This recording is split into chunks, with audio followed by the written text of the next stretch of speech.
After dinner, while the twins tore through wrapping paper and someone's kid knocked over a glass of ginger ale, I quietly slid my phone from my pocket and checked my banking app. I wasn't expecting a surprise. I'd already paid for the catered ham and half the decorations, but what I saw made my hand go still in midair. $12,870. Charged that morning. Multiple purchases across department stores, toy chains, and a gift wrap service I'd never used in my life. I stared at the breakdown like it might change. It didn't. I looked up from my phone and asked softly, but clearly, who used my card? Across the table, my father Frank swirled the wine in his glass, not even looking surprised. We voted, he said. Calm, casual, like I'd asked if the stuffing was dry. Sitting beside him, my mother Linda kept her eyes fixed on her plate. We figured, Frank continued, since you don't have kids, and everyone else does, it made sense that you'd take care of the presents this year. At the far end, my sister Monica didn't even blink. She just sipped her wine while her 3 boys ripped open iPad boxes, the same ones I now realized I had unknowingly paid for. Around the room, there were shrugs, guilty glances, and silence. My cousin Megan looked like she might say something, then didn't. I cleared my throat. You used my emergency card without asking. That was for Mom, for emergencies, not Barbie dream houses and Nerf rifles. You always say you don't mind helping, Linda mumbled, barely audible. Helping, I laughed once. Helping is when someone asks. This was coordinated. This was theft. Frank shrugged. It's just money, Catherine. You've got more than the rest of us. Why make a big deal? I scanned the table. 12 people. Half of them hadn't spoken to me all year unless it was to ask for a favor or a loan, and now they'd decided I was Santa Claus with a salary. You're unbelievable, I said, standing. Sit down, Monica snapped. Don't ruin the kids' night. Oh, don't worry, I said, reaching into my coat pocket for my phone. I'm not going to ruin the mood. Frank raised an eyebrow. What's that supposed to mean? I met his eyes. It means you're going to love what comes next. He laughed. Actually laughed like I'd just bluffed and lost. He didn't laugh the next day. You don't wake up one day and realize your family sees you as a wallet. It happens slowly, quietly, like water seeping under the floorboards. You don't notice the rot until your feet fall through. It started after my divorce. I was 42, newly alone, and for the first time in my life, steady. I'd worked my way into a hospital administration role. Nothing glamorous, but it paid on time, came with benefits, and didn't keep me up at night. I didn't have kids. No one needed me at home. I think that's when it began. At first, it was framed as kindness. Monica was between jobs and needed help with school supplies. Megan's car broke down the day before an interview. My cousin Greg had a root canal and no dental plan. I sent money always with a little note. Hope this helps. No need to pay back. They never did. Then it grew. Braces for Monica's oldest. Shopify fees for Megan's side hustle, a bath bomb business she ran for 6 weeks before giving up. Groceries, rent, vet bills. When Uncle Greg's gallbladder flared up, I paid his ER bill in full. No one asked if I could afford it. They assumed. And I let them. Because back then, I told myself this was what families did. We showed up. We supported. We made things easier for each other. But over time, something shifted. They stopped saying thank you. Stopped checking in between requests. I became the emergency contact, the late-night transfer, the babysitter who never got invited to birthdays. One Christmas Eve, I had the flu fever chills, the kind that makes the tiles in your bathroom spin. I texted Mom that I couldn't make it. She replied, "Okay, but can you still send gifts? The kids are counting on you." I remember sitting on the cold floor, wrapped in a blanket, and thinking, so this is what I am to them. A delivery system with a bank account. What really broke something, though, came the next day. Monica posted a photo of her tree presents piled high with a caption that said, "We do it all for the kids." Do it all? I hadn't been invited. I hadn't even gotten a thank you. I didn't say anything. I just looked at the photo then at my phone and thought, they don't even pretend to include me anymore. They just expect me to show up as a credit line. 3 months before Christmas, I took Monica's youngest, Lily, to the bookstore. She's 6, bright-eyed, always drawing on napkins and receipts. That day, I told her she could pick out anything she wanted, no rules, no math, just what made her smile. $50 later, we left with 2 hardcover storybooks, a beginner watercolor set, and a sloth plushie the size of a small dog. She named it Slumpy before we even reached the parking lot. She held my hand the whole ride home.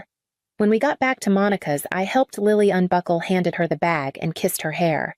Monica opened the door, glanced inside the bag, and said flatly, "What's all this?" "She picked them out," I said, still smiling. "It was a treat." Monica frowned. "You're spoiling her." I laughed, not because it was funny, but because I didn't expect that tone. "It's just a few books and a stuffed animal." She crossed her arms. "You think being the fun aunt means giving her whatever she wants." Before I could answer, she added, "Maybe spend less on toys and more on a personality." The words didn't land right away. I just stood there blinking. I had given up my Saturday driven across town, waited while Lily debated between glitter pens and sticker books, and now this. I didn't say anything, just nodded once, stepped back, and watched the door close. It wasn't just the insult. It was the fact that there wasn't even a flicker of guilt in her face. Like kindness was a currency she didn't value unless it came with control. That night, I sat in my car longer than I needed to. The sloth's receipt was still in my purse. I thought about taking it back, but Lily had already named it, and Monica had already named me. Spoiler. Weak. Something to roll her eyes at. The group chat started buzzing in early November. Same as every year, who's hosting, who's cooking, who's doing gifts for which kids. I read the messages but didn't answer right away. I knew what they were circling around. By week 2, Monica finally asked, "You're good with the organizing stuff, right? Want to take gifts again this year," I replied. "Only if we agree up front who's paying." The message sat there, read by all. No one responded, not even a thumbs up. For 3 weeks, the thread went quiet. I thought maybe they'd taken the hint. I was wrong. The first charge hit the Monday before Christmas, a toy retailer 2 states away, then another, and another. Department stores, electronics chains, a gift service with same-day delivery, all of it neatly itemized in my banking app, none of it authorized. It wasn't until I scrolled to the bottom that I recognized the card number. Not my usual one, the old backup I'd given Mom almost 8 years ago. Back then, it was for emergencies. Medication, groceries, gas if the car stalled. She'd promised to keep it safe.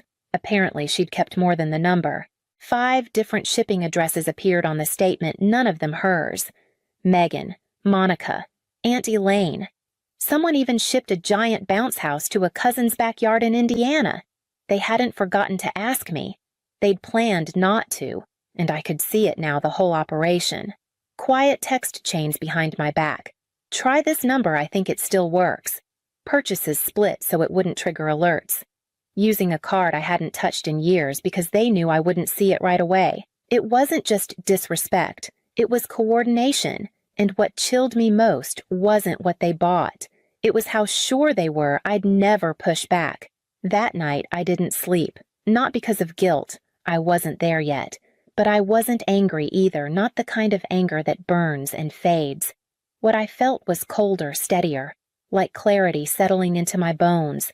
I lay there in the dark, playing every scene back in my head. The laughter, the shrug. Monica saying, "You'll survive." Dad calling it a vote. Like my money was a family resource. Like not having children made me public property. By dawn, the hesitation had drained out of me like poison. If they wanted to treat this like democracy, then fine. Let's vote. I opened my laptop. Subject line, holiday contribution changes. Body effective immediately. I'm stepping away from all financial support related to our extended family.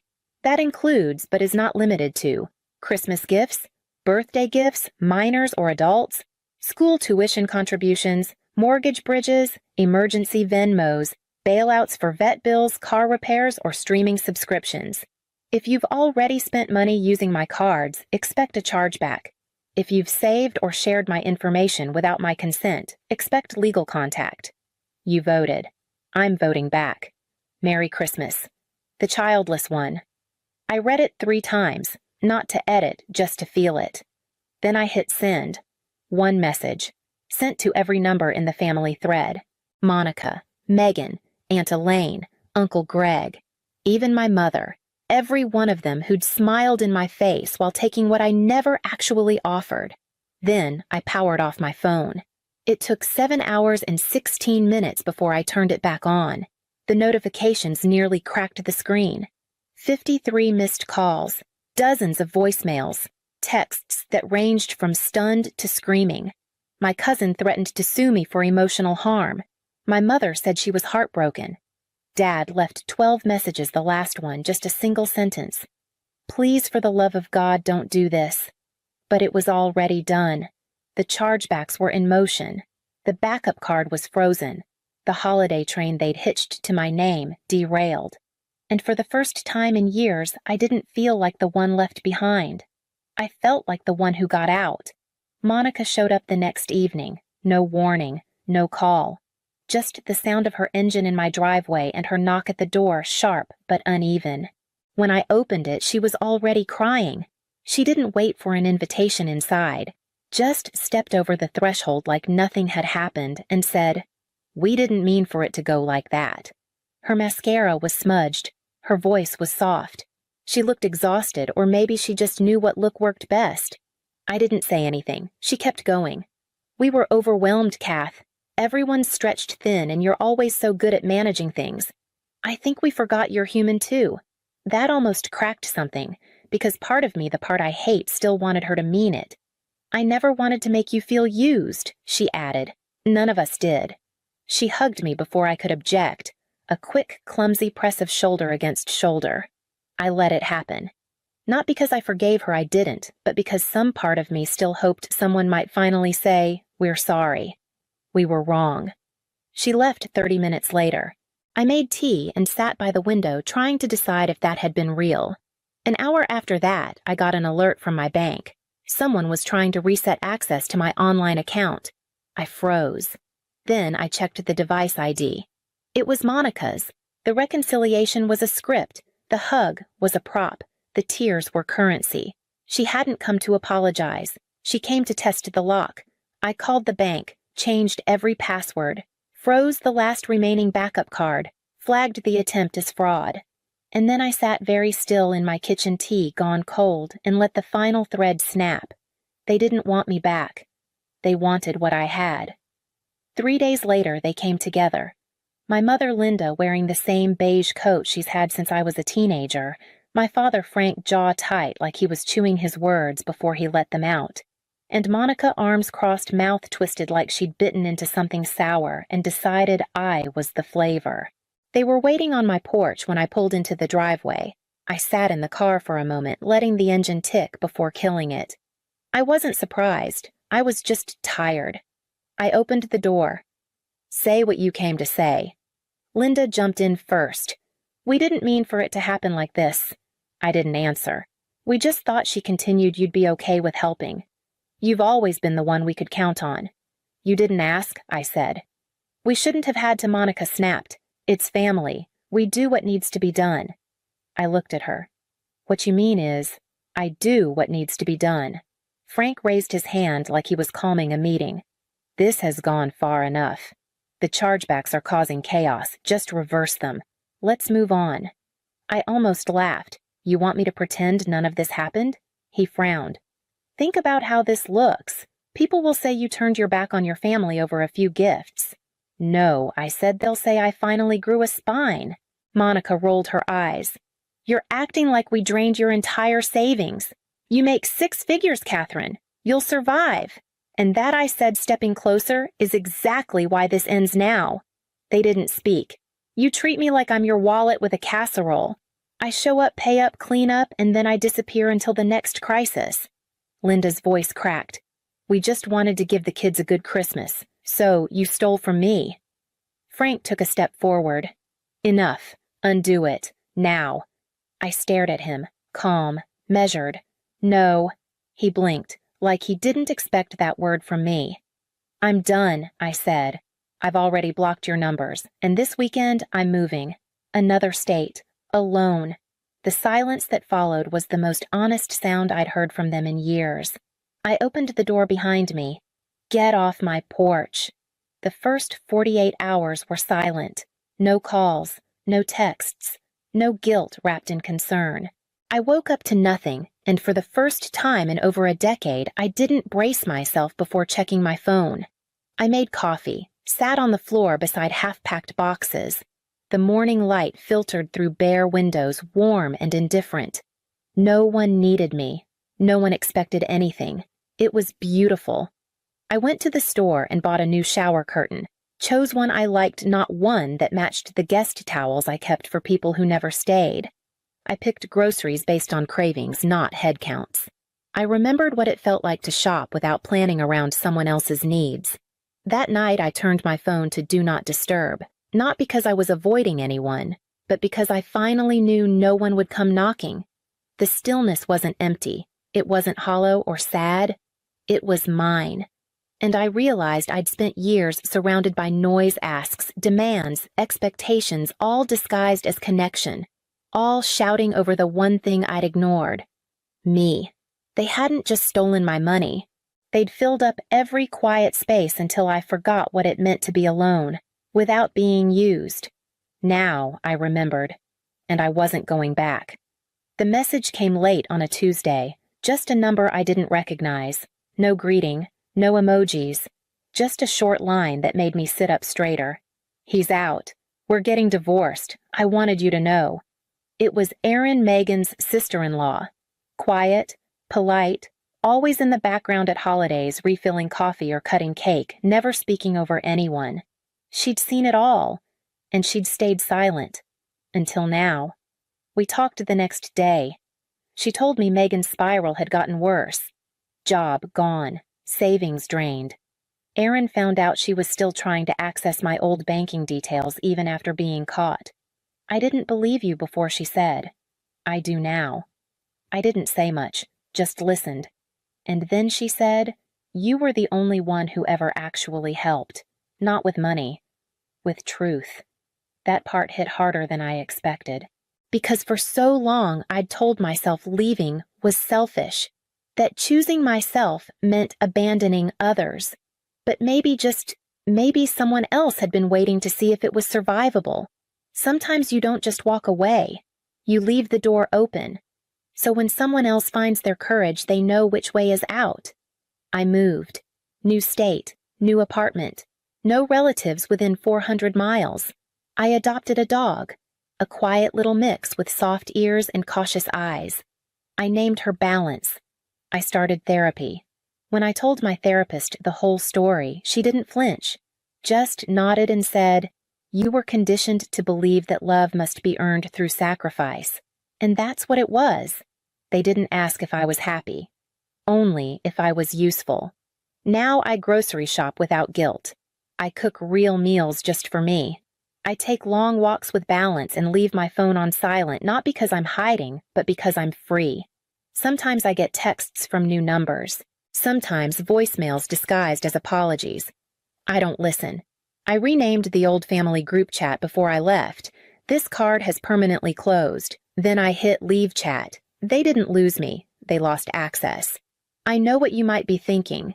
Maybe you've been called selfish for setting a boundary. Maybe you've been told family helps family right after they helped themselves to your silence. Or maybe, like me, you were the one who always showed up with the check, with the casserole, with the ride to the airport, and no one ever asked how you were getting home. We're taught that love means giving. But no one warns you what happens when you give so much that you disappear. So if you're still listening, not because you're curious, but because something in this story felt too familiar, then I want to say this: you're not cold for walking away. You're not cruel for saying enough. You're not broken just because you finally chose yourself. They'll say you changed. Maybe you did. But sometimes change is the first honest thing you've done in years. So tell me, have you ever been the one who gave until there was nothing left of you but your name on the group card? You don't have to explain. Just leave a dot. I'll know what it means. And maybe someone else will too.